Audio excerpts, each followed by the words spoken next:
This is going to be another stuff I own video. I haven't done one of these in quite a while, and this time we have from Mezco Darkseid, the only Fourth World figure that I own from Mezco, and I'm not sure that they've done another Fourth World. And it has the classic Darkseid appearance to it.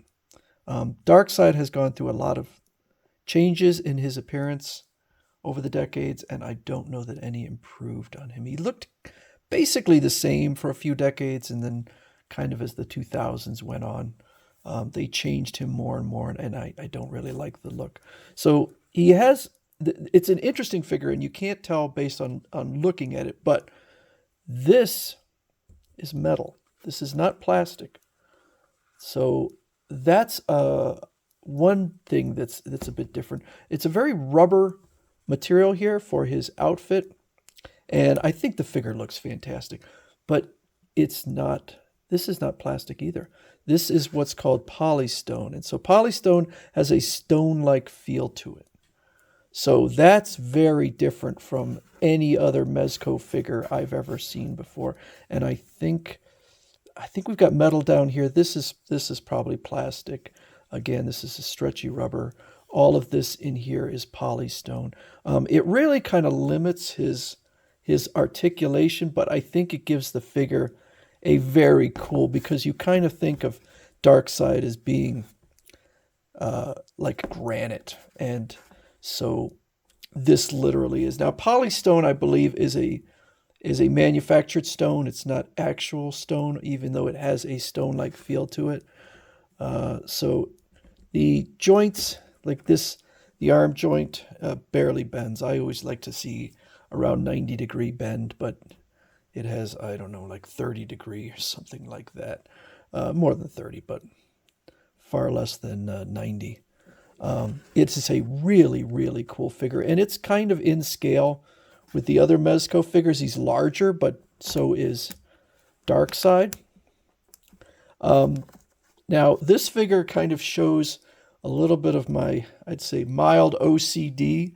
I know every bit of damage that I can recall actually producing on a figure, and this figure I did slightly damage. And when you see the damage I did, you're gonna kind of think, are you out of your mind? Maybe.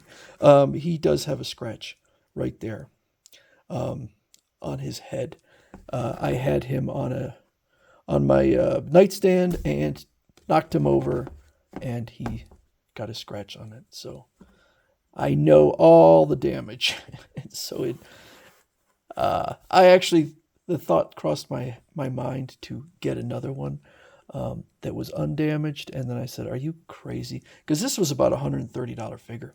This was not cheap, given the materials. I believe this is definitely metal.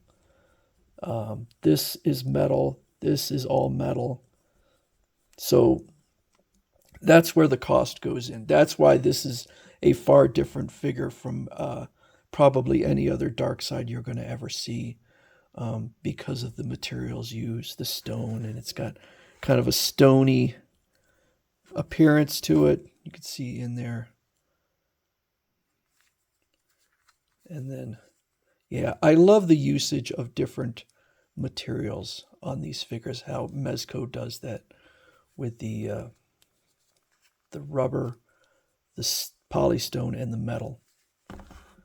So this is a pretty cool figure. Now there's another head, I believe. I got this figure years ago, and I believe there's another figure that has him doing his Omega Beam, or not another figure, but another head. I don't think it's with this head.